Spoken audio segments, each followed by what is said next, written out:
Hi Isha, how are you? I'm good, Julie. How are you? I'm very well. Isha is joining us from New York, United States of America. Isha, welcome to Talent Talkies. Thank you for having me. So, Isha, do you want to tell our viewers about yourself and how or why did you choose the profession you are in at the moment? Right. So, I am an interior designer turned wedding photographer from Ahmedabad, Okay. and I did my grad school in School of Design from SET University. Now, I come from a family of, various art-based professionals. My grandfather used to be a very well Gujarati writer. One of my uncle is a very well-known Gujarati poet. Then my father used to be an interior designer, along with having a corporate job. Then my brother is a creative writer, and my sister is a wildlife photographer. So I guess we grew up having all these different minds around us that constantly reminded us that hobbies can be professions too, and it's very much possible. Yeah. So I think photography started off just as a hobby, but when I was in design school, my family really pushed me that you can take it up professionally as well. Fantastic. So, Isha, what are the challenges you have faced, in your career? I think when you shifted your career path. Right. I think when I was in college, I used to do a lot of travel and street photography, like the photojournalistic style of it. But as a hobby alone, when you're studying, that's when I realized that it's going to be a very expensive affair because all the camera equipments and the lenses, everything is so expensive.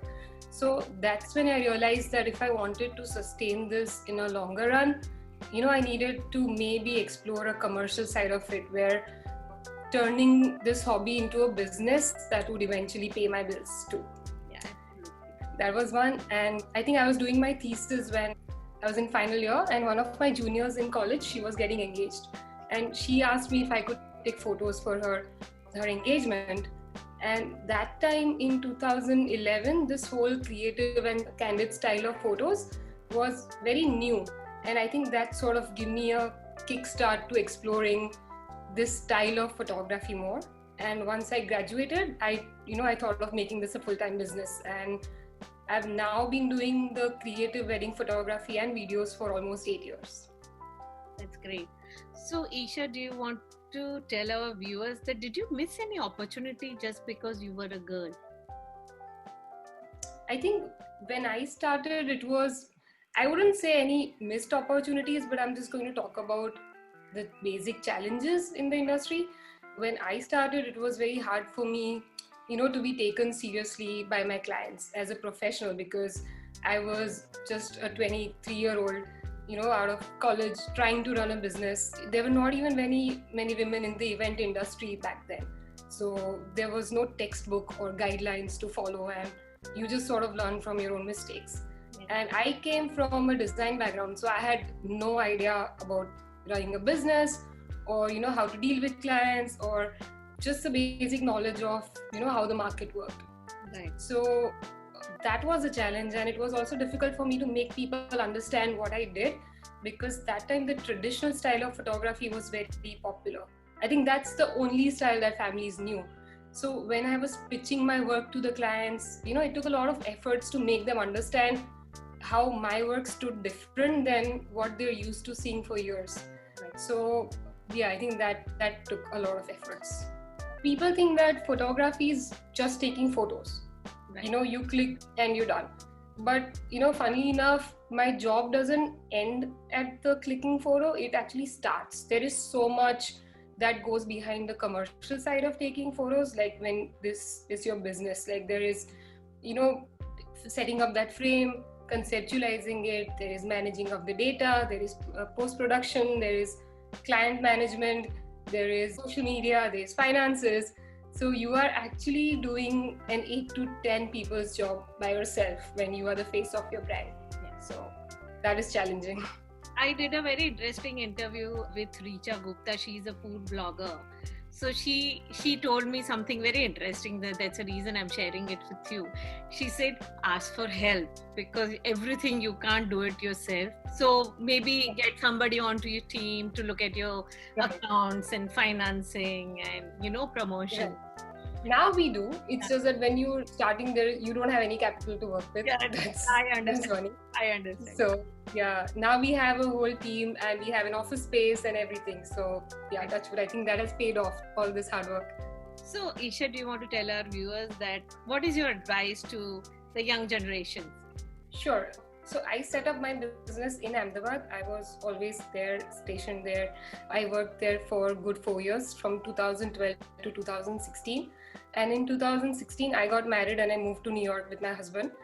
It's been 4 years that I've been working in both India and America at the same time, simultaneously. And it's like I do shoots at both places. I run a full-time business in both places. So what I want to tell the next generation of girls is that, don't be scared of moving on in your personal life because of your professional life. Like if you're really passionate about something and you're good at it, then you can, do both and keep a great balance at it. Another thing is, like how my family's taught me that don't be scared about choosing something that is your hobby and making it your full-time career, because we live in a world that's dominated by a 9 to 5 job. It's not that people don't understand freelancers, it's just that it takes time for them to know what we do. So you can very much turn your hobby into something that pays your bills as well. I think that is a great advice for youngsters. So Isha, where do you see yourself in another 5 years? I think the world has changed so much post-pandemic, especially in last few months. The event industry has taken a huge hit. Like how I've been going about my work has changed entirely. So the challenge would be to adapt to the changes that are coming up in next few months or years. Like 5 years is too far out, but in near future, I would like to keep up with this new norm of social distancing, the gatherings, and how that is going to impact my work. Maybe learn a technique or two and go where the world is going. So what motivates you? Anything which inspires you to go on with whatever you're doing? Because as a freelancer, I understand that it's a bigger challenge. Right. I think I feel extremely lucky. Not everybody gets to do it, but I get to do what I love doing as a part of my job. So that's a blessing. It's a constant learning. I get to travel different parts of the world. I get to meet new people every day, engaging new and interesting conversations. And sometimes people would see the photos or videos that I've taken for them after 7-8 years, and then they will just randomly text me or call me. It's a moment that's captured forever of their loved ones, or of something that is, once in a lifetime moment for them. And for me, there is no bigger reward than that. Like I find my work very meaningful, and that's what keeps me going. That is fantastic. Isha, thank you so much for taking out time to giving us this interview. Thank you for having me. If you're new to my channel and you are viewing this for the first time, do subscribe to my channel. We have wonderful girls like Isha on this platform on a regular basis. Isha, thank you so much. Thanks, Julie. Have a nice day. You too.